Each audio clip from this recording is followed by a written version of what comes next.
11ஆம் வகுப்பு. புதிய புத்தகம். வரலாறு. பாடத்தின் தலைப்பு பாமினி மற்றும் விஜயநகர அரசுகள். அடுத்தது கற்றல் நோக்கங்கள் பற்றி பார்க்கலாம். கீழ்க்கண்டவை பற்றி அறிதல். 1. பாமினி, விஜயநகர அரசுகளைப் பற்றி அறிவதற்கான ஆதாரங்கள். பாமினி சுல்தானியம் உருவாக்கப்படுதலும் வலிமைப்படுத்தப்படுதலும். பாமினி அரசுகளுக்கும் விஜயநகருக்கும் இடையிலான நெடிய போர்கள். முகமது கவானின் இராணுவ வெற்றிகளும் சாதனைகளும். கோல்கொண்டா கோட்டையின் இராணுவ முக்கியத்துவம். 2. சங்கம சகோதரர்களால் தோற்றுவிக்கப்பட்ட விஜயநகர அரசின் தோற்றமும் வளர்ச்சியும். விஜயநகர் பாமினி மோதலுக்கான காரணங்களும் விளைவுகளும்.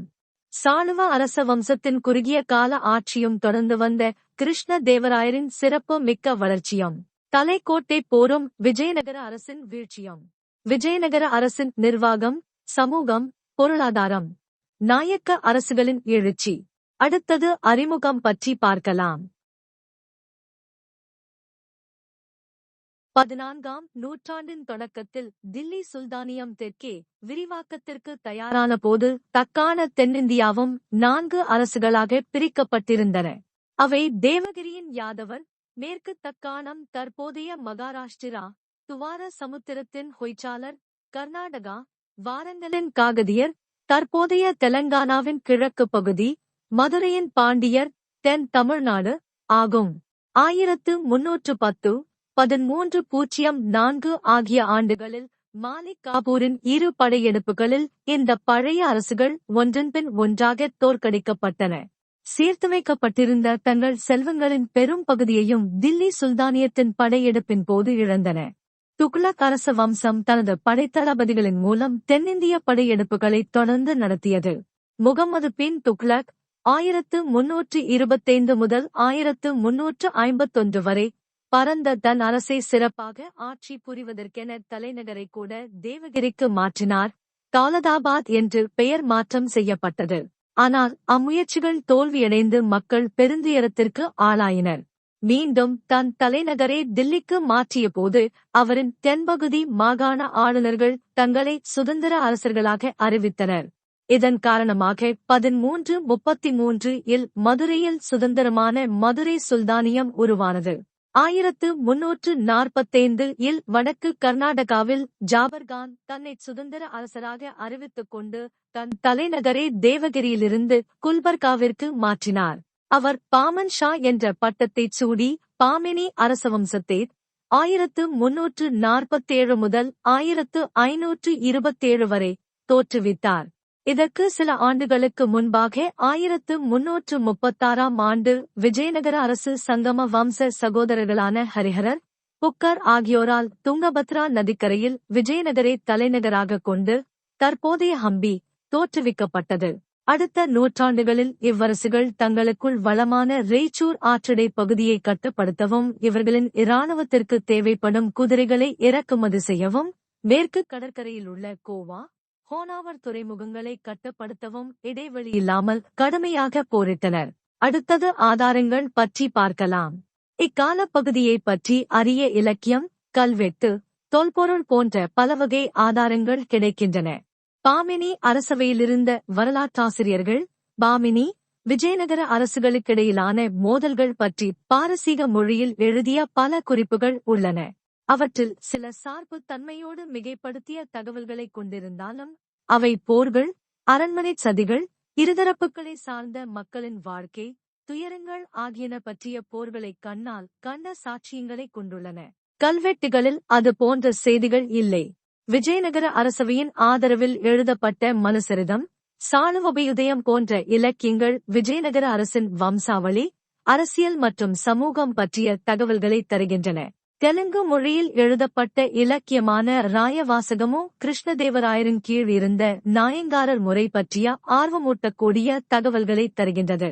14 முதல் 16ஆம் நூற்றாண்டு வரை தென்னிந்தியாவிற்கு வந்த பல அயல்நாட்டு பயணிகள் தங்கள் பயணங்களைப் பற்றி எழுதியுள்ளனர்.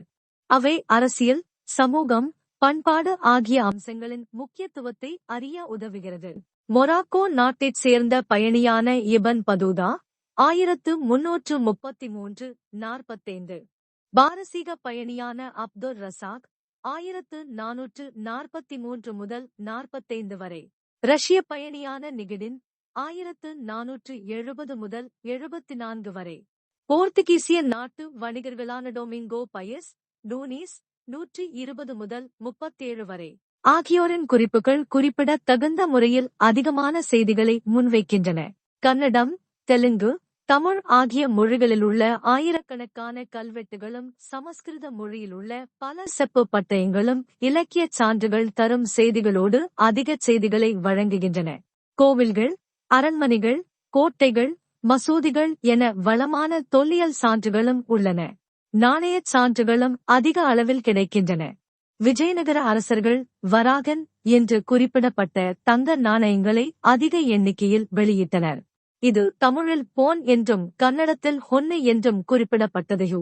இந்த தங்க நாணயங்கள் வெவ்வேறு இந்து தெய்வங்களின் உருவங்களையும் காளே, யானை, கண்ட பெருண்டா என்ற கற்பனை பறவை, இரட்டை கழுகு வடிவத்தில் உள்ள இந்த உருவம் தனது அலகிலும் நகத்திலும் யானையை கொத்திக் கொண்டிருப்பதாக காணப்படுகிறது ஆகிய விலங்கு உருவங்களையும் தாங்கியுள்ளன.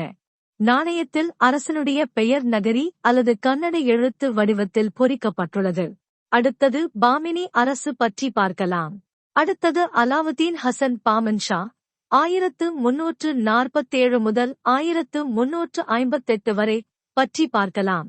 கிருஷ்ணா, துங்கபத்ரா நதிகளுக்கிடையிலான வளமான ரேச்சூர் பகுதியை கைப்பற்றுவதில் பாமினி, விஜயநகர அரசுகளிடையே ஏற்பட்ட போட்டி பாமினி அரசின் தொடக்க கால வரலாற்றை குறிப்பதோடு மட்டுமல்லாமல் 2 நூற்றாண்டுகளுக்கு நீடித்த அம்சமாக இருந்தது. வாரங்கலின் கிழக்கு பகுதி மற்றும் ஒரிசா ஆட்சியாளர்களுக்கு எதிராக பாமன்ஷா தன் போராட்டத்தை தொடங்கினார். சுமூகமான நிர்வாகத்திற்காக தில்லி சுல்தானியர் முறையை பின்பற்றிய இவர் தன் ஆட்சி பகுதியை 4 பிரிவுகளாக பிரித்தார். அப்பகுதிகள் தராப்ஸ் எனப்பட்டன. பிரிக்கப்பட்ட 4 பகுதிகளுக்கும் ஒவ்வொரு ஆளுநர் நியமிக்கப்பட்டார். அவர்களே அப்பகுதியின் படைகளையும் வழிநடத்தினர். குல்பர்கா, தௌலதாபாத், பீடார், பெரார் ஆகியவை அந்த 4 மாகாணங்களாகும். மாகாண ஆளுநர்கள் மாகாண நிர்வாகம், வரி வசூல் போன்றவற்றிற்கு முழு பொறுப்பாவர். வலிமையான அரசர்களின் கீழ் நன்கு செயல்பட்ட இம்முறை திறமை குன்றிய அரசர்களின் காலத்தில் ஆபத்தாக மாறியது. 11 ஆண்டுகள் பாமன்ஷா தன் அரசியல் எதிரிகளை அடக்கி சிறப்பாக ஆட்சி செய்தார். வாரங்கல் மற்றும் ரெட்டி அரசுகளான ராஜமுந்தரி, கொண்டவீடு ஆகியவற்றிடமிருந்து முயற்சி பல போர்களுக்கு இட்டுச் சென்றது. அனைத்திலும் அவர் வெற்றி பெற்றார். இவர்தான் பெற்ற வெற்றிகளை நினைவுகூரும் வகையில் தன் நாணயங்களில் தன்னுடைய பெயரை 2ஆம் அலெக்சாண்டர் என்று பொறித்துக் கொண்டார்.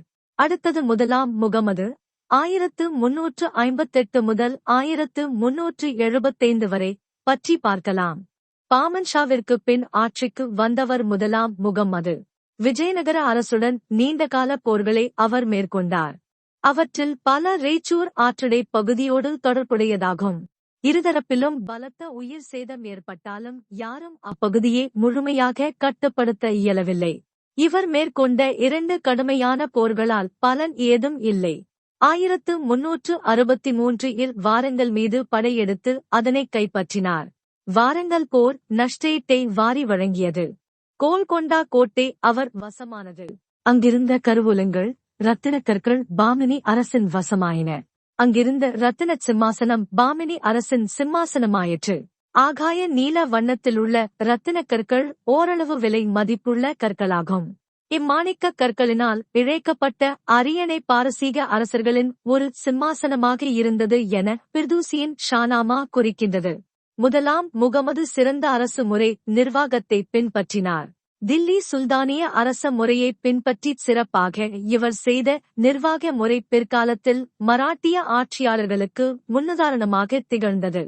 அவர் 8 அமைச்சர்கள் கொண்ட குழுவை ஏற்படுத்தினார். அதன்படி 1. வகில சுல்தானா படைத்தலைவர், அரசருக்கு அடுத்த நிலையில் உள்ளவர். 2. வசீர் ஈகுல், மற்ற அமைச்சர்களின் பணிகளை மேற்பார்வையிடுபவர். 3. அமீர் இஜும்லா, நிதியமைச்சர். 4. வசீர் யஷ்ரப், வெளியுறவு அமைச்சர், அரசு விவகாரத்துறை அமைச்சர், அரசு விழாக்களை முன்னின்று நடத்தும் பொறுப்புடையவர். 5. நசீர், நிதித்துறை இணையமைச்சர். 6. பேஷ்வா, அரச படைகளின் பொறுப்பாளர். 7. கொத்வால் காவல்துறை தலைவர், தலைநகரின் நீதிபதி. 8. சதர் இஜஹான், தலைமை நீதிபதி, சமய அறநிலையத்துறை அமைச்சர். வழிப்பறி கொள்ளையர்களுக்கு எதிராக அவர் கடுமையான நடவடிக்கை எடுத்தார். நிறுவன மற்றும் புவியியல் ரீதியில் முகமது ஷா ஏற்படுத்திய ஒருங்கிணைப்பே அவர் அரசுக்கு திடமான அடித்தளத்தை உருவாக்கியது. அவர் குல்பர்காவில் 2 மசூதிகளை எழுப்பினார். அதில் ஒரு மசூதி 1367ஆம் ஆண்டில் முழுமையாக கட்டி முடிக்கப்பட்டது. அது சிறந்த கட்டடமாகும். முதலாம் முகமது ஷாவிற்குப் பின் சில சுல்தான்கள் ஆட்சி செய்தனர். அவர்கள் திறமையற்றவர்கள். தென்பகுதி ஆட்சியாளர்களுடன் அவர்கள் அடிக்கடி போரிட்டனர். 1425இல் வாரங்கல் மற்றும் அதன் கிழக்கிலிருந்த பகுதிகளை ஒரிசாவின் ஆட்சியாளர்கள் கைப்பற்றினர். இந்நிலையில் தலைநகரம் குல்பர்காவிலிருந்து 1429இல் பீடாருக்கு மாற்றப்பட்டது. அதன் பின் ஆட்சிக்கு வந்த 3ஆம் முகமது 1463 முதல் 1482 வரை காலத்தில் சிறந்த அமைச்சராக விளங்கிய முகமது கவான் சிறந்த அரசியல் இராஜதந்திரியாவார். அடுத்தது முகமது கவான் பற்றி பார்க்கலாம். பாரசீகத்தில் பிறந்த முகமது கவான் புகழ்பெற்ற இஸ்லாமிய சமய வல்லுநராகவும் பாரசீக மொழியில் கணிதத்தில் புலமை பெற்றவராகவும் விளங்கினார். அவர் சிறந்த கவிஞராகவும் எழுத்தாளராகவும் விளங்கினார். பீடாரில் ஒரு மதரசாவை நிறுவிய அவர் அதில் ஒரு பெரிய நூலகத்தையும் அமைத்தார். அந்நூலகத்தில் 3000 கையெழுத்து நூல்கள் இருந்தன. இவை இவருடைய புலமையை உணர்த்த வல்லன. 3ஆம் முகம்மதுவின் தலைசிறந்த பிரதம மந்திரியாக விளங்கிய கவான் சிறந்த நிர்வாகத் திறனுடன் பாமினி அரசின் வளர்ச்சிக்கு முக்கியமான காரணமாக திகழ்ந்தார். கொங்கணம், ஒரிசா, விஜயநகர மன்னர்களுக்கு எதிராக வெற்றிகரமாக போரை நடத்தினார். சிறந்த நிர்வாக நுணுக்கங்களை அறிந்திருந்த இவர் பாரசீக வேதியியல் வல்லுநர்களின் வழிகாட்டுதலின் அடிப்படையில் வெடிமருந்தை பயன்படுத்தினார். மாகாண ஆளுநர்களின் அதிகாரத்தை கட்டுப்படுத்தி சிறப்பான ஆட்சி அமைப்புக்கு கவான் அடித்தளமிட்டார். பாமினி அரசை நிர்வகிக்க வசதியாக நாட்டை 8 மாகாணங்களாக பிரித்தார். ஒவ்வொரு பகுதியும் தனித்தனியே எல்லை வரையறை செய்யப்பட்டு அவற்றிற்கென தனித்தனியே ஆளுநர்கள் நியமிக்கப்பட்டனர். சில மாவட்டங்களை கவானே தன் நேரடி கட்டுப்பாட்டில் கொண்டு வந்தார். ஆளுநர்களின் இராணுவ அதிகாரத்தை குறைத்தார். ஒரு ஆளுநருக்கு ஒரு கோட்டையே அனுமதிக்கப்பட்டது. மற்ற கோட்டைகள் சுல்தானின் நேரடி கட்டுப்பாட்டின் கீழ் கொண்டுவரப்பட்டன. அரசு அதிகாரிகளுக்கு ஊதியத்திற்கு பதில் நிலங்கள் தரப்பட்டன. கவான் அறிமுகப்படுத்திய நிர்வாகச் சீர்திருத்தங்கள் அரசின் நிலையை உயர்த்தின. ஆனால் மாகாண தலைவர்களுக்கு தரப்பட்ட அதிகாரங்கள் குறைக்கப்பட்டன. அவர்களில் பலர் தக்காணத்தை சேர்ந்தவர்களாவர். தக்காணத்தில் அவர்களுக்கிடையே 2 பிரிவுகள் உண்டாயின. அவ்விரு பிரிவினர்: 1. தக்காண முஸ்லிம்கள், 2. வெளிநாட்டிலிருந்து வந்த முஸ்லிம்கள் ஆவர். அவ்விரு பிரிவினரிடையே ஏற்பட்ட மோதலால் நிர்வாகச் சீர்குலைவும் வீழ்ச்சியும் ஏற்பட்டன. இந்த போட்டியில் கவான் பலியானார். கவானின் வளர்ச்சியால் பொறாமை கொண்ட அவர்கள் கவான் சுல்தானுக்கு எதிராக சதி செய்கிறார் என்னும் போலிக் கடிதத்தை தயாரித்து சுல்தானின் கைகளில் கிடைக்குமாறு செய்தனர். ஏற்கனவே கவான் தன் மீது ஆதிக்கம் செலுத்துவதாக எண்ணிய சுல்தான் அவர் மீது அதிருப்தி கொண்டார். சுல்தானுடன் இருந்த விரிசலை சரி செய்ய கவான் அவரிடம் மன்னிப்பு கோரினார். ஆனால் சுல்தான் மன்னிக்க தயாராக இல்லை. அரசனுக்கெதிராக செயல்பட்டதாக கவான் கொல்லப்பட்டார். சுல்தான் 3ஆம் முகம்மதுவின் ஆட்சியின் வீழ்ச்சிக்கு கவானின் மறைவு காரணமாயிற்று.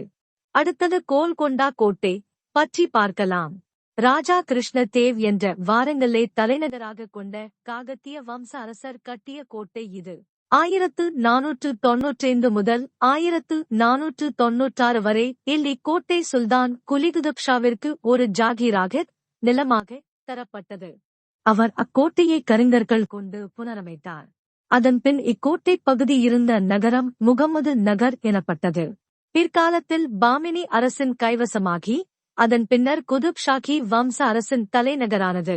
குதுப் ஷாகி வம்சத்தின் 5வது சுல்தானான முகம்மது குலி குதுப் ஷா காலத்தில் கம்பீரமான கோட்டையாக கோல்கொண்டா கோட்டை திகழ்ந்தது. பாமினி சுல்தானியத்தின் வீழ்ச்சிக்கு பின் இந்நகரம் வளர்ச்சியடைந்தது. 17ஆம் நூற்றாண்டில் கோல்கொண்டா ஒரு சிறந்த வைரச் சந்தையாக திகழ்ந்தது. கோஹினூர் வைரம் உட்பட மிகச்சிறந்த வைரங்களை உலகிற்கு வழங்கியது. கோல்கொண்டா கோட்டை ஹைதராபாத்திலிருந்து 11 கிலோமீட்டர் தூரத்தில் உள்ள மலை மீது 120 மீட்டர் உயரத்தில் அமைக்கப்பட்டுள்ளது. கோல்கொண்டா கோட்டை அதன் ஒலி அம்ச அடிப்படையில் சிறந்த கட்டடக் கலையின் அம்சமாகும்.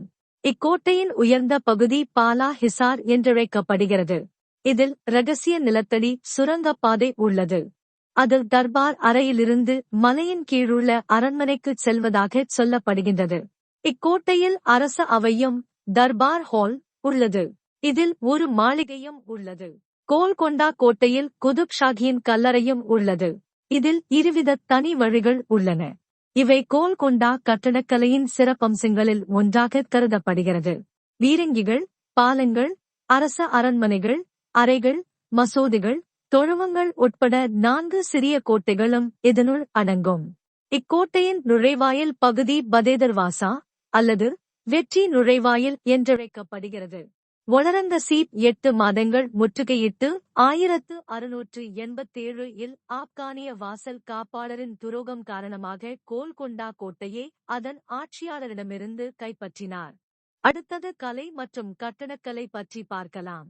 பாமினி அரசர்கள் குல்பர்கா, பீடார் மற்றும் பீஜப்பூர் போன்ற நகரங்களில் பல கட்டடங்களை கட்டினர். ஏராளமான மசூதிகள், மதராசாக்கள் மற்றும் நூலகங்கள் கட்டப்பட்டன. குல்பர்காவில் உள்ள ஜாமி மஸ்ஜித், ஹைதராபாத்தில் உள்ள கோல்கொண்டா கோட்டை, பீஜப்பூரில் உள்ள கோல்கும்பாஸ் மற்றும் பீடாரில் சாந்த் மினார் ஆகியவை பாமினி கட்டடக்கலைக்கு சிறந்த உதாரணங்கள் ஆகும். சுல்தான்கள் இந்தோ சாரசனிக் பாணியிலான கட்டடக்கலைகளை உருவாக்கினர். அடுத்தது பாமினி அரசின் வீழ்ச்சி பற்றி பார்க்கலாம். 3ஆம் முகமது இறந்தபின் பாமினி அரசு வீழ்ச்சியடையத் தொடங்கியது. அதன்பின் அவரது வம்சத்தைச் சார்ந்த 5 மன்னர்கள் ஆட்சி செய்தனர். அரசும் 4 சுதந்திர அரசுகளாக பிரிந்தது: பீஜப்பூர், அகமது நகர், பெரார், கோல்கொண்டா. அதன்பின் 5ஆவதாக பீடார் உருவாக்கப்பட்டது. பிற்காலத்தில் பீஜப்பூர் வலிமையான அரசானது. பீடார், பெரார் போன்றவை அதில் இணைக்கப்பட்டன. அதே நேரத்தில் அகமது நகர், கோல்கொண்டா போன்றவை சுதந்திர அரசுகளாயின. ஆனால் பொது எதிரியான விஜயநகர அரசை எதிர்க்கும் வகையில் 5 அரசுகளும் இணைந்து 1565 இல் தலைக்கோட்டை போரில் ராக்சசி தங்கடி போர் விஜயநகர அரசை தோற்கடித்தன.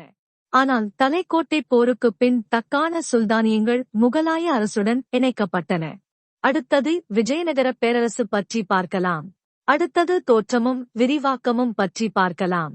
விஜயநகர பேரரசின் உருவாக்கம் தொடர்பாக பல மரபு சார்ந்த செய்திகள் உள்ளன. சமகால கல்வெட்டுச் சான்றுகளின் அடிப்படையில் பொதுவாக ஏற்கப்படும் கருத்து யாதெனில் சங்கமரின் 2 புதல்வர்களான ஹரிஹரர், புக்கர் ஆகியோர் ஹொய்சால அரசரிடம் சில காலம் பணி செய்த பின்னர் தங்களை சுதந்திர அரசர்களாக நிலைநிறுத்திக் கொண்டு 1336 இல் புதிய அரசுக்கான அடித்தளத்தை அமைத்தனர். இந்நிகழ்வு ஹொய்சால அரசர் 3ஆம் பல்லாளர் மதுரை சுல்தானால் கொல்லப்பட்ட பின்னர் நடைபெற்றிருக்க வேண்டும். தொடக்கத்தில் துங்கபத்திரை நதியின் வடக்கு கரையில் அனகுண்டி அருகே தலைநகர் அமைந்திருந்தது. ஆனால் விரைவில் ஆற்றின் தென்கரையில் அமைந்திருந்த ஹொய்சால நகரமான ஹொசபட்னா, ஹம்மிக்கு அருகே என்னும் இடத்துக்கு மாற்றப்பட்டது. தலைநகரம் விரிவுபடுத்தப்பட்ட பின்னர் வெற்றியின் நகரம் என்ற பொருளில் விஜயநகரம் என புதிய பெயர் சூட்டப்பட்டது. இதன் பின்னர் அவர்கள் தங்களை விஜயநகர அல்லது கர்நாடக விஜயநகர அரசர்களாக பிரகடனப்படுத்திக் கொண்டனர்.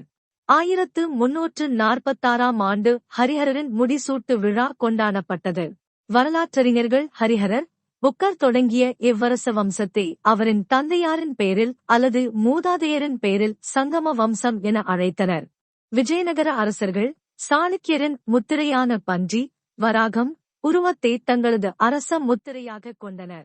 சில மரபு கதைகளின்படி புகழ்பெற்ற சைவத்துறவியும் சமஸ்கிருத அறிஞருமான வித்யாரண்யர், மாதவர் அறிவுறுத்தலுக்கு இணங்க ஹரிஹரரும் புக்கரும் சுல்தான் துக்ளக்கிடம் செய்து வந்த பணியிலிருந்து விலகி சுல்தானால் சிறை பிடிக்கப்பட்ட போது முஸ்லிம் மதத்திற்கு மாறியிருந்த இவர்கள் மீண்டும் இந்துக்களாக மாறினர் என்று கூறப்படுகிறது. விஜயநகர பேரரசு நிறுவியதில் வித்யாரண்யர் முக்கிய பங்காற்றினார். ஆனால் இது சந்தேகத்திற்குரியது என்பர். ஏனெனில் சில கல்வெட்டுச் சான்றுகளின்படி வித்யாரண்யர் 14ஆம் நூற்றாண்டின் இறுதிப் பகுதியில் வாழ்ந்தவர். அதாவது விஜயநகர பேரரசு உருவான 60 ஆண்டுகளுக்கு பின்னர் வாழ்ந்தவர். விஜயநகர அரசு 4 அரச வம்சத்து அரசர்களால் 300 ஆண்டுகளுக்கு மேலாக ஆளப்பட்டது. சங்கம வம்சம் 1336 முதல் 1485 வரை. சாளுவ வம்சம் 1485 முதல் 1505 வரை. துளுவ வம்சம் 1505 முதல் 1570 வரை. ஆரவேடு வம்சம் 1570 முதல் 1650 வரை என இவ்வரசின் வரலாற்றை 4 கட்டங்களாக விவரிக்கலாம். தொடக்கத்தில் தென்னிந்தியாவின் பல பகுதிகளில் உள்ளூர் தலைவர்களால் ஆளப்பட்டு வந்த பல சிற்றரசுகளைப் போலவே விஜயநகர அரசும் இருந்தது. 13ஆம் நூற்றாண்டின் பெரிய அரசுகளான தமிழ்நாட்டில் பாண்டியர், கர்நாடகத்தைச் சேர்ந்த ஹொய்சாளர், ஆந்திர காகத்தியர் ஆகிய 3 அரசுகளும் 14ஆம் நூற்றாண்டின் முதல் 30 ஆண்டுகளில் தில்லி சுல்தானியத்தின் படையெடுப்புகளால் அழிவுற்று பெரும் அரசியல் வெற்றிடத்தை ஏற்படுத்தியது. குழப்பமும் கொந்தளிப்பும் நிறைந்த இச்சூழ்நிலை சங்கம வம்சத்தைச் சேர்ந்த ஹரிஹரர் முதலான 5 சகோதரர்களுக்கு தங்கள் பகுதிகளை ஒருங்கிணைக்கவும் விரிவாக்கம் செய்யவும் வாய்ப்பினை வழங்கியது. மேலும் சற்றே முன்னதாக உருவாக்கப்பட்ட மதுரை சுல்தானியமும் 1347 இல் உருவான பாமினி அரசும் தில்லியின் பிடியிலிருந்து விடுபட்டு சுதந்திர அரசுகளாயின. தில்லி சுல்தானியமே பலவீனம் அடைந்ததால் அது தென்னிந்தியாவின் மேல் அதிக ஆர்வம் காட்டவில்லை. விஜயநகர அரசு உருவான 40 ஆண்டுகளுக்கு உள்ளாகவே 5 சகோதரர்களும் வெவ்வேறு திசைகளில் மேற்கொண்ட படையெடுப்புகளின் விளைவாக குறுநில அரசு என்ற நிலையிலிருந்து பெரிய அரசாக மாறியது. முதலில் கர்நாடகாவில் ஹொய்சாள அரசின் இதயமாக இருந்த பகுதிகள் விஜயநகரோடு இணைக்கப்பட்டன. தொடர்ந்து கர்நாடகாவின் கடற்கரை பகுதிகள் கைப்பற்றப்பட்டன. அவை இறுதி வரை நாட்டின் முக்கிய பகுதியாகவே இருந்தன. பல துறைமுகங்களைச் சென்றடையும் வாய்ப்பினை இப்பகுதி கொண்டிருந்ததால் இப்பகுதியின் பிரதானிகள் அல்லது ஆளுநர்கள் இப்பகுதியின் நிர்வாகத்தில் அக்கறை செலுத்தினர். முதலாம் புக்கரின் ஆட்சியின் போது தமிழகத்தின் தொண்டை மண்டல பகுதியின் மீது கவனம் திரும்பியது. தமிழகத்தின் வட மாவட்டங்களை உள்ளடக்கிய தொண்டை மண்டல பகுதியை சம்புவராயர் ஆண்டு வந்தனர்.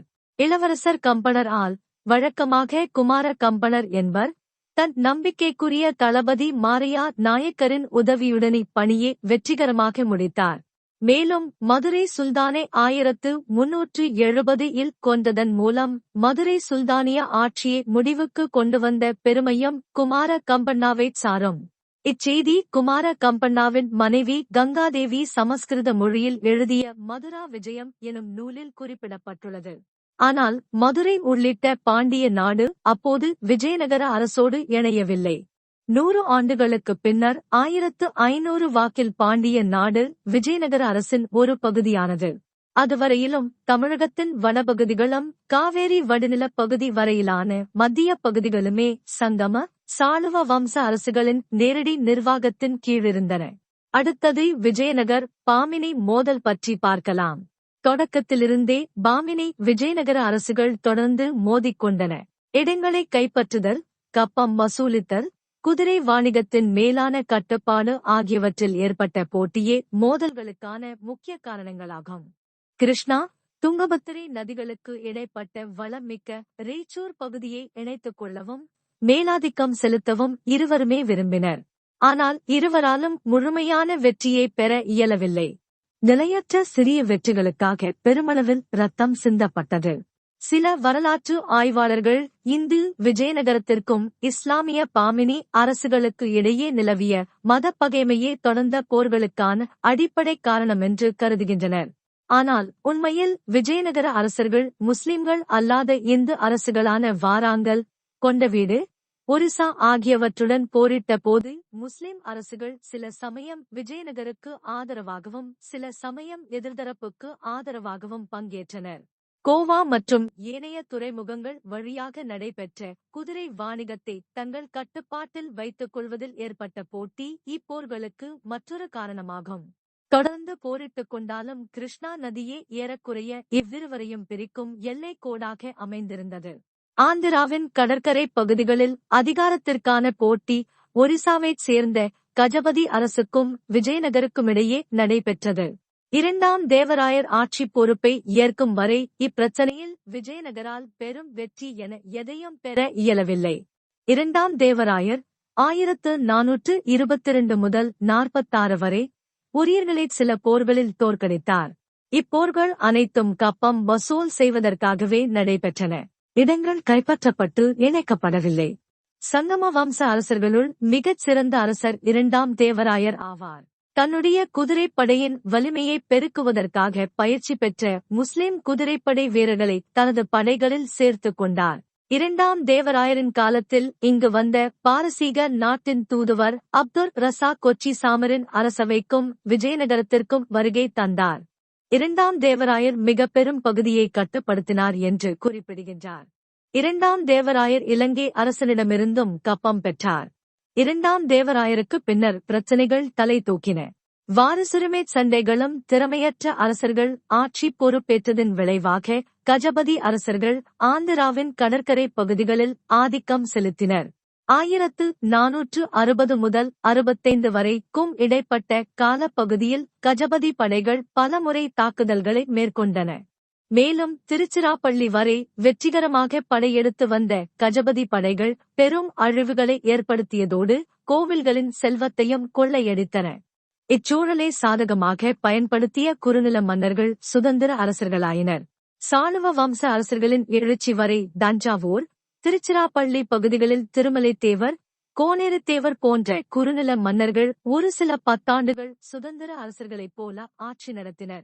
காலத்தின் நகர்வில் அரசியல் அதிகாரம் நம்பிக்கைக்குரிய தளபதி சாளுவ நரசிம்மரின் கைகளுக்குச் சென்றது. அவர் கஜபதிகளிடமிருந்து நாட்டை காத்து ஆந்திர கடற்கரை பகுதிகளை மீட்டார். 1485 இல் அரசாட்சியை கைப்பற்றி தன்னையே அரசரென அறிவித்து குறுகிய காலமே ஆட்சி செய்து சாளுவ வம்சத்தின் ஆட்சியை தொடங்கி வைத்தார். அவருடைய தளபதியும் மாபெரும் போர் வீரருமான நரச நாயக்கர் அவருக்கு துணை நின்றார். அவர் தென்பகுதியில் கலகத்தில் ஈடுபட்ட உள்ளூர் தலைவர்களை அடக்க முயன்றார். 1491 இல் சாளுவ நரசிம்மர் மரணமடைந்தார். அதற்கு முன்பாக தனது இளம் வயது மகன்களை நரச நாயக்கரின் பாதுகாப்பில் விட்டுச் சென்றார். உண்மையான ஆட்சி அதிகாரம் தனது கைகளுக்கு வரப்பெற்ற நரச நாயக்கர் தனது மரணம் வரையிலும் நாட்டை பாதுகாக்க பல நடவடிக்கைகளை மேற்கொண்டார். 1505 இல் அவருடைய மூத்த மகன் வீரநரசிம்மர் துளுவ வம்சத்தின் ஆட்சியை தொடங்கி வைத்தார். சிறிது காலமே ஆட்சி செய்தாலும் அவரது ஆட்சிக் காலம் முக்கிய நிகழ்வுகளைக் கொண்டதாய் அமைந்தது. அவரைத் தொடர்ந்து அவருடைய தம்பி கிருஷ்ணதேவராயர் அரியணை ஏறினார். அடுத்தது கிருஷ்ணதேவராயர் 1509 முதல் 1529 வரை பற்றி பார்க்கலாம். கிருஷ்ணதேவராயர் விஜயநகர அரசர்களில் மகத்தானவராக கருதப்படுகிறார். தனது தந்தையும் அண்ணனும் அமைத்துக் கொடுத்த வலுவான இராணுவ அடித்தளத்தின் மீது அவர் ஒரு பேரரசை கட்டினார். தனது நாட்டின் பெருமைக்கு குறை ஏற்படாமலிருக்க பல படையெடுப்புகளை மேற்கொண்டார். தனது ஆட்சியின் தொடக்கத்தில் மைசூருக்கு அருகே இருந்த கலக மனப்பான்மை கொண்ட உம்மத்தூர் குறுநில மன்னனைத் தோற்கடித்து பணியச் செய்தார். இதனைத் தொடர்ந்து அவர் இரு முனைகளில் போரிட வேண்டியிருந்தது. ஒன்று பரம்பரை எதிரிகளான பாமினி சுல்தான்களுடன், மற்றொன்று ஒரிசாவின் கஜபதி அரசர்களுடன்.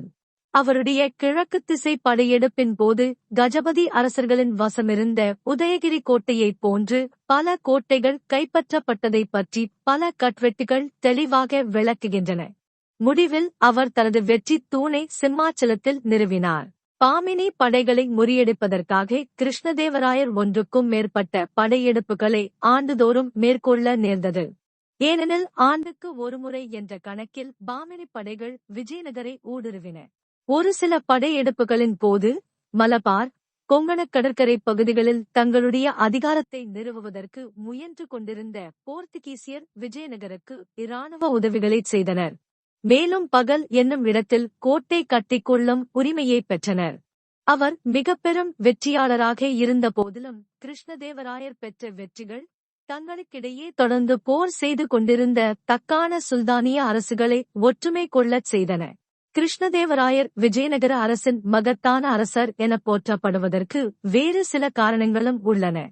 ஸ்ரீசைலம், திருப்பதி, காளஹஸ்தி, காஞ்சிபுரம், திருவண்ணாமலை, சிதம்பரம் ஆகிய இடங்களிலுள்ள சைவ, வைணவ கோவில்களுக்கு பெருமளவில் கொடையளித்தார்.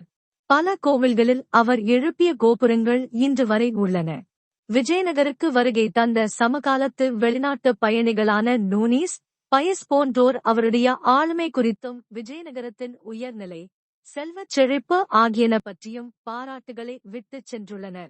அவருடைய அரசவையை அல்லசானி பெத்தண்ணா, நந்தி திம்மண்ணா போன்ற தலைசிறந்த புலவர்கள் அலங்கரித்தனர். கிருஷ்ணதேவராயரே பெரும் அறிஞராக கருதப்படுகிறார். ஆமுக்தமால்யதா, ஆண்டாளின் கதை எனும் நூலை இயற்றியுள்ளார். ஆனாலும் அவருடைய தலை சிறந்த சாதனை, ஒரு மதிநுட்பம் மிக்க நிர்வாகியாக அவர் நாயக்கர் அல்லது நாயங்காரா முறையை மறுசீரமைப்பு செய்து அதற்கு சட்ட அங்கீகாரத்தையும் கொடுத்ததாகும். அது நிர்வாக முறை என்ற தலைப்பின் கீழ் விளக்கப்பட்டுள்ளது. அடுத்தது தலைக்கோட்டை போர் 1565 பற்றி பார்க்கலாம். கிருஷ்ணதேவராயர் இறந்தபோது அவருடைய மகன் குழந்தையாக இருந்ததால் அவருடைய சகோதரர் அச்சுததேவராயர் ஆட்சி பொறுப்பேற்றார். ஆனால் விரைவிலேயே வாரிசு உரிமை பிரச்சினை தலை தூக்கியது. கிருஷ்ணதேவராயரின் மருமகனான ராமராயர் அச்சிறு வயது இளவரசனுக்கு பட்டம் சூட்டுவதன் வழியாக அரசியல் மேலாதிக்கம் செலுத்த விரும்பினார். இருந்த போதிலும் அச்சுதராயருக்கு செல்லப்பா, சாளுவநாயக்கர் என்றும் அறியப்படுபவர் என்பாரின் ஆதரவு இருந்தது. அக்காலகட்டத்தில் சிறப்பிடம் வகித்த இவர் தமிழகத்தின் பெரும்பகுதியை தன் கட்டுப்பாட்டில் வைத்திருந்தார். காலப்போக்கில் இவரே கிளர்ச்சியில் ஈடுபட அச்சுதராயர் பெரும்படையோடு தென்னகம் வந்து இவரை அடக்கினார். அச்சுத்தேவராயர் பாமினி சுல்தான்களோடும் சில போர்களை மேற்கொண்டார். 1542 அவர் மரணமடைந்த போது அவருடைய ஒன்றுவிட்ட சகோதரர் அரச பதவியேற்று ஏறத்தாழ 30 ஆண்டுகள் ஆண்டார். 1542 முதல் 70 வரை. ஆனால் உண்மையான அதிகாரம் ராமராயரின் கைகளில் இருந்தது. பல நெருங்கிய உறவினர்களின் ஆரவீடு வம்சாவளியினர் ஆதரவு அவருக்கு இருந்தது. அரசின் பல முக்கிய பொறுப்புகளில் அவர் தன் உறவினர்களை அமர்த்தினார். சிறந்த வீரரும் இராணுவ வல்லுநருமான ராமராயர் பாமினி சுல்தான்களை ஒருவரோடு ஒருவரை மோதச் செய்யும் திறமை பெற்றிருந்தார். போர்த்துகீசியரோடு ஒப்பந்தம் மேற்கொண்டதன் மூலம் பீஜப்பூர் அரசருக்கு குதிரைகள் அனுப்பப்படுவதை நிறுத்தினார். சில காலம் கழித்து கோல்கொண்டா, அகமதுநகர் சுல்தான்களுக்கு எதிராக பீஜப்பூரோடு கைகோர்த்தார். இத்தகைய பிரித்தாளும் சூழ்ச்சி விஜயநகருக்கு எதிராக பெரும் பகையை வளர்த்தது. இதன் விளைவாக தக்கான சுல்தான்கள் தங்களது பரஸ்பர பகையை மறந்து ஒன்றுபட்டு பொது எதிரிக்கு எதிராக இறுதிப் போர் புரிய கைகோர்த்தனர். ஜனவரி 23, 1565 தலைக்கோட்டை அல்லது ராக்சசி தங்கடி போர் நடைபெற்றது. தனது வயது முதிர்வையும் பொருட்படுத்தாது ராமராயரே படைப்பிரிவுகளுக்கு தலைமை ஏற்று தனது சகோதரர்கள் ஏனைய உறவினர்களோடு போர்க்களம் புகுந்தார். போரின் இறுதிக் கட்டத்தில் விஜயநகரம் தோல்வியடைந்தது. ராமராயர் கைது செய்யப்பட்டு உடனடியாக கொல்லப்பட்டார். வெற்றி பெற்ற பாமினி படைகள் தங்களது வரலாற்றில் முதன்முறை விஜயநகரத்துக்குள் புகுந்தன. பல மாதங்கள் அந்நகரை கொள்ளையடித்து சூறையாடி பாழ்படுத்தின. பொதுவாக இப்போர் விஜயநகர் அரசின் முடிவின் அடையாளமாக கருதப்படுகிறது. அரசர் சதாசிவராயரும் அவருடைய வீரர்களும் பெனுகொண்டாவுக்கு தப்பிச் சென்றனர். ராமராயரின் சகோதரர் திருமலை 1570 தன்னை அரசராக அறிவித்து 4வது அரசமரபான ஆரவீடு வம்சத்தின் ஆட்சியை தொடங்கி வைத்தார். அவரைத் தொடர்ந்து அவருடைய மகன்களும் பேரன்களும் அளவில் சுருங்கிய அரசை இருதலை முறை காலத்திற்கு 1630 வரை ஆட்சி புரிந்தனர். வேறு சில அரசர்கள் நிரந்தர தலைநகரமில்லாமல் நாடோடிகளாக திரிந்து 1670 வரை ஆட்சி புரிந்தனர். பல நாயக்கத் தலைவர்கள் நாட்டின் பல்வேறு பகுதிகளில் உண்மையான அதிகாரத்தோடு ஆட்சி புரிந்தனர். அவர்களில் சிலர் அரசரை ஆதரித்தனர், வேறு சிலர் அரசரை எதிர்த்தனர். இவ்விரு பிரிவுகளுக்கிடையே சில போர்கள் நடைபெற்றனர். 1601 அரசு விசுவாசிகள் பெரும்பேடை என்னும் ஊரைச் சேர்ந்த யச்சமா நாயக்கர் தலைமையிலும் எதிர்த்தரப்பினர் வேலூர் நாயக்கர், வேலூர் தலைமையிலும் உத்திரமேரூரில் கடுமையான போரில் ஈடுபட்டனர். இப்போரில் சுதந்திர அரசுகளாக மாறிவிட்ட தஞ்சாவூர், மதுரை, செஞ்சி நாயக்க அரசுகள் வேலூர் நாயக்கரை ஆதரித்தனர். அடுத்தது நிர்வாகம் பற்றி பார்க்கலாம். அரசரே அனைத்து அதிகாரங்களையும் பெற்றவராவார். அவரே படைத்தளபதியும் ஆவார். அவருக்கு பல உயர்மட்ட அதிகாரிகள் உதவி செய்தனர். முதலமைச்சர் மகாபிரதானி என்றழைக்கப்பட்டார். தளவாய், தளபதி, வாசல், அரண்மனை பாதுகாவலர், ராயசம், செயலர் கணக்கர், அடைப்பம், தனி உதவியாளர், காரியகர்த்தா, செயல் முகவர் போன்ற கீழ்நிலை அதிகாரிகளுக்கு இவரே தலைமையாவார். முதலாம் ஹரிஹரரும் அவரைத் தொடர்ந்து ஆட்சி செய்தவர்களும் தாங்கள் கைப்பற்றிய பகுதிகளை ஒருங்கிணைத்து அவற்றில் நிர்வாக அமைப்புகளை உருவாக்க முயன்றனர். ராஜ்யா என்னும் மண்டலங்களாக நாடு பிரிக்கப்பட்டு ஒவ்வொரு ராஜ்யத்திற்கும் ஒரு பிரதானி ஆளுநர் நியமிக்கப்பட்டார். ஹொய்சால, ராஜ்யா, அரகா, பரகூர், மங்களூர், முழுவாய் ஆகியன முக்கியமான ராஜ்யாக்களாகும். புதிய பகுதிகள் கைப்பற்றப்பட்டு இணைக்கப்பட்ட போது புதிய ராஜாக்கள் உருவாயின. 1400 தமிழக பகுதிகளில் சந்திரகிரி, படைவீடு, வலதலம்பட்டு, திருச்சிராப்பள்ளி, திருவாரூர் என 5 ராஜ்யங்கள் இருந்தன. பிரதானி அரசவை உறுப்பினராகவோ அல்லது இராணுவ அதிகாரியாகவோ இருப்பார். இவர் அரச குடும்பத்திற்கு உறவினர் அல்ல. நிர்வாகத்தில் அவருக்கு உதவி செய்ய கணக்கர்களும் இராணுவ அதிகாரிகளும் பணியமர்த்தப்பட்டிருந்தனர். ஒவ்வொரு ராஜ்யமும் நாடு, சீமை, ஸ்தலம், கம்பனா எனும் சிறிய நிர்வாக பிரிவுகளாக பிரிக்கப்பட்டிருந்தன. மிகச்சிறிய நிர்வாக அலகு கிராமமாகும். துளுவ வம்சத்தைச் சேர்ந்த கிருஷ்ணதேவராயரால் நாயக்கர் முறை அறிமுகமான போது ராஜ்யங்கள் தங்களது நிர்வாக வருவாய் முக்கியத்துவத்தை இழந்தன. அடுத்தது நாயக்க முறை பற்றி பார்க்கலாம். நாயக்க என்னும் சொல் தெலுங்கு, கன்னட பகுதிகளில் 13ஆம் நூற்றாண்டிலிருந்தே இராணுவ தலைவர் அல்லது இராணுவ வீரர் என்ற பொருளில் பயன்படுத்தப்பட்டு வந்தது. 13ஆம் நூற்றாண்டில் காகத்திய அரசில் ஒரு நாயக்கின் இராணுவ சேவைக்கு பதிலாக ஒரு குறிப்பிட்ட பகுதியின் வருவாயை வழங்கும் முறை நடைமுறையில் இருந்தது. இது தில்லி சுல்தானியத்தில் பின்பற்றப்பட்ட இக்தா முறையே போன்றதாகும்.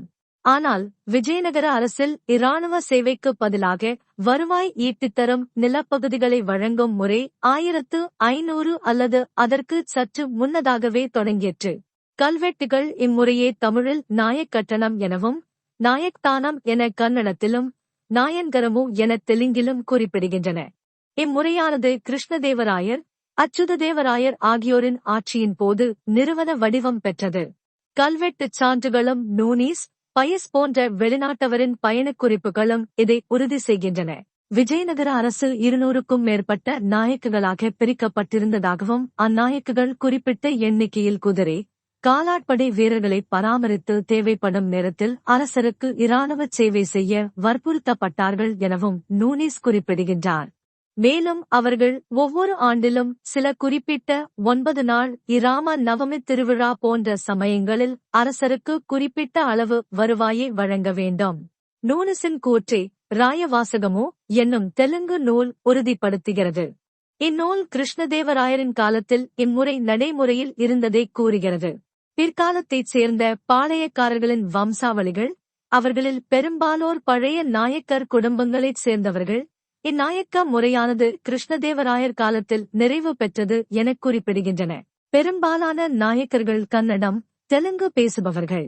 இவர்கள் போர் தளபதிகளாகவும் இருந்தனர். உள்ளூர் தலைவர்களாகவும் பணியமர்த்தப்பட்டிருந்தனர். நாயக்குகள் பிராமணர் அல்லாத பல சாதிகளைச் சேர்ந்தவர்களாயிருந்தனர். பிராமணரல்லாத நாயக்குகள் பல்வேறு சமூக பின்னணியைக் கொண்டிருந்தனர்.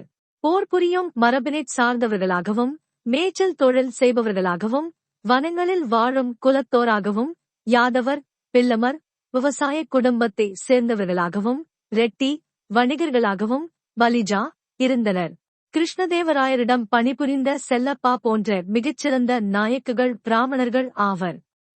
கிருஷ்ணதேவராயரைப் போன்ற வலிமையான அரசர்கள் இருந்தவரை இம்முறை சிறப்பாகச் செயல்பட்டது. இந்நாயக்குகள் நாயக்தானம் எனப்பட்ட தங்களின் பகுதிகளில் உற்பத்தியை கட்டுப்படுத்தினர். பேட்டை எனும் வணிக மையங்களை நிறுவினர். விவசாயிகளையும் கைவினைஞர்களையும் தங்கள் பகுதிகளில் குடியேற ஊக்குவித்து வரிச் சலுகைகள் வழங்கினர். நீர்ப்பாசன வசதிகளை உருவாக்கி பராமரித்தனர். அவர்களில் பலர் உயர்மட்ட பணிகளில் ஆளுநர், படைத்தளபதி, கணக்கர் அமர்த்தப்பட்டு அரசரின் பிரதிநிதிகளாகச் செயல்பட்டனர். தலைக்கோட்டை போருக்கு பின்னர் பெரும்பாலான நாயக்குகள் சுதந்திரமாகச் செயல்படத் துவங்கினர். அவர்களில் மதுரை, தஞ்சாவூர், இக்கேரி போன்ற நாயக்குகள் வலுவான அரசுகளை உருவாக்கி குறுநிலத் தலைவர்களை கட்டுப்படுத்தினர். 17ஆம் நூற்றாண்டு பெரும் நாயக்க அரசுகளின் நூற்றாண்டாகும். அடுத்தது இராமநாதபுரம், புதுக்கோட்டை சிற்றரசுகள் பற்றி பார்க்கலாம். இராமநாதபுரம் சிற்றரசு மதுரை நாயக்க அரசர் முத்துகிருஷ்ணப்ப நாயக்கரால் 17ஆம் நூற்றாண்டின் தொடக்க ஆண்டுகளில் துவங்கி வைக்கப்பட்டது. போர் புரியும் மரபினைக் கொண்டிருந்த இப்பகுதி வாழ் மக்கள் பாண்டிய, சோழ, விஜயநகர அரசர்களிடம் படை வீரர்களாக பணியாற்றினர். மேலும் திருநெல்வேலி, தென் தமிழக பகுதி ஆகியவற்றிலும் பரவினர். நாயக்க மன்னர்களின் படைகளிலும் பணியாற்றிய இவர்கள் பரம்பரை காவல்காரர்களாக கிராமங்கள், கோவில்கள், ஏனைய நிறுவனங்கள் ஆகியவற்றை பாதுகாக்கும் பணியையும் செய்து வந்தனர். இராமேஸ்வரம் கோவில் உடையான் சேதுபதி, இராமேஸ்வரத்திற்கும் இலங்கைக்கும் இடையிலான நீர் இணைப்பின் அல்லது பாலத்தின் தலைவர் என்று பொருள் என்பவரின் பாதுகாப்பின் கீழிருந்தது. புதுக்கோட்டை ஒரு சிறிய சிற்றரசாக மதுரை மற்றும் தஞ்சாவூர் நாயக்க அரசுகளின் இடையில் அமைந்திருந்தது. முந்தைய காலத்தில் சோழ பாண்டிய அரசுகளுக்கிடையே இடைப்படு நாடாக இருந்துள்ளது. இராமநாதபுரம் பகுதி வாழ் மக்களைப் போலவே புதுக்கோட்டை பகுதி வாழ் மக்களும் போர் புரியும் மரபை சார்ந்தவர்களாவர். இதன் காரணமாகவே தொண்டைமான்களின் தலைமையில் இப்பகுதி ஒரு சிற்றரசு என்னும் மதிப்பை பெற்றது. இத்தொண்டைமான்கள் சேதுபதி, மதுரை, தஞ்சை நாயக்க அரசர்களின் அரண்மனைகளில் முக்கிய பணிகளில் பணியாற்றினர். அடுத்தது சமூகமும் பொருளாதாரமும் பற்றி பார்க்கலாம். தொடர்போர்களும் அவற்றின் விளைவாக ஏற்பட்ட அளவிலா துயரங்களும் தொடக்ககால, இடைக்கால சமூகங்களின் பொதுவான அம்சங்களாகும். பாமினி, விஜயநகர் அரசுகளின் காலமும் இதற்கு விதிவிலக்கல்ல. கண்களால் பார்த்த சாட்சியங்களின் குறிப்புகள் அதிக அளவில் கிடைப்பதால் இவ்வம்சம் பெரியதாகவே தெரிகிறது. மற்றொரு முக்கியமான, நூற்றாண்டுகளை கடந்து நீடித்திருக்கும் விளைவு மக்கள் இடம் விட்டு இடம் சென்றதும் புலம் பெயர்ந்ததுமாகும். இப்பாடத்தில் நாம் காணும் 3 நூற்றாண்டு கால பகுதியில் அனைத்து இடங்களிலும் இதுபோன்ற குடிபெயர்வை காண முடிகிறது. பாமினி அரசவைகளில் நடைபெற்ற மோதல்களுக்கு தக்கான பகுதிகளில் துருக்கியர், ஆப்கானியர், பாரசீகர் ஆகியோர் குடியேறியதே காரணமாயிற்று. விஜயநகர பகுதிகளைப் பொறுத்த அளவில் கன்னட, தெலுங்கு போர் மரபுச் சமூகங்களும் அவர்களைச் சேர்ந்தோரும் தமிழக பகுதிகளிலும் ஏனைய பகுதிகளிலும் குடியேறினர். பெரும்பாலான நாயக்கத் தலைவர்கள் இவ்விரு மொழியினரே. மற்றொரு முக்கிய விளைவு ஆளும் வர்க்கத்தினருக்கும் ஆட்சி செய்யப்பட்டவர்களுக்கும் இருந்த மிகப்பெரிய இடைவெளியாகும். அனைத்து அயல்நாட்டு பயணிகளும் அரசர்கள், அரசு அதிகாரிகள், சமூகத்தின் மேல் மட்டத்தில் உள்ளவர்கள், விஜயநகரம், பீஜப்பூர் போன்ற நகரங்களில் வாழ்ந்தோரின் செல்வச் செழிப்பையும் ஆடம்பர வாழ்வையும் குறிப்பிடும் போதே பெருவாரியான மக்கள் வறுமையில் வாடியதையும் குறிப்பிட்டுள்ளனர். அடிமை முறை நிலவியதையும் அவர்கள் குறிப்பிட்டுள்ளனர். மக்களின் மீது வரி விதிப்பின் மூலமே அரசு வருமானத்தை பெற்றது. சங்கம் வம்ச அரசர்களின் காலத்தில் விஜயநகரத்தின் ஆட்சி புதிய பகுதிகளுக்கு பரவிய போது வரிவசூல் அதிகாரிகள் கடுமையாக நடந்து கொண்டதால் உழைக்கும் மக்கள் கிளர்ச்சி செய்ததாக தெரிகிறது.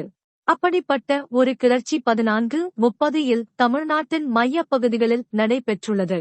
இக்கிளர்ச்சியில் அடிப்படை உற்பத்தியாளர்கள் தங்கள் சாதி வேறுபாடுகளை புறந்தள்ளி ஒன்றுபட்டிருந்தனர். அரசு பிரதானி, ஆளுநர், அவருடைய படைவீரர்கள் மற்றும் நிலப்பிரபுக்கள் உட்பட நியாயத்திற்கு புறம்பாக அதிக வரி கட்டும்படி மக்களை வற்புறுத்தியதன் காரணமான இக்கிளர்ச்சி ஏற்பட்டது. விஜயநகர இளவரசர் இது விஷயத்தில் நேரடியாக தலையிட்டு மக்களை சமாதானப்படுத்தி வரித் தொகையை குறைத்ததாக கூறப்படுகிறது. 16ஆம் நூற்றாண்டில் நாயக்க நிர்வாக முறையில் நாயக்குகள் நெசவு போன்ற கைவினைத் தொழில்களை வளர்ப்பதற்காக அவ்வப்போது வரிச்சலுகை வழங்கினர். விஜயநகர அரசின் காலத்தில் வேளாண் சாராத கைவினைத் தொழில் உற்பத்தி வியத்தகு வளர்ச்சியை அடைந்தது. 13ஆம் நூற்றாண்டு வரை பொருளாதாரம் பெருமளவில் வேளாண்மையைச் சார்ந்திருந்தது. பணப்பொருளாதாரத்தின் தொடக்கத்தோடு நாணய பணத்தின் பயன்பாடும் அதன் செலாவணியும் பல மடங்காக பெருகியது. சமூகத்தில் நெசவு செய்வோர், உலோக வேலை செய்வோர், கட்டடக் கலைஞர்கள் போன்ற கைவினைஞர்கள் முக்கியத்துவம் பெற்றனர். வேளாண் அல்லாத பிரிவுகளைச் சார்ந்த பட்டடை அல்லது காசைய வர்க்கம் என்றழைக்கப்பட்ட இவர்கள் வரிகளை பணமாகவே வழங்கினர்.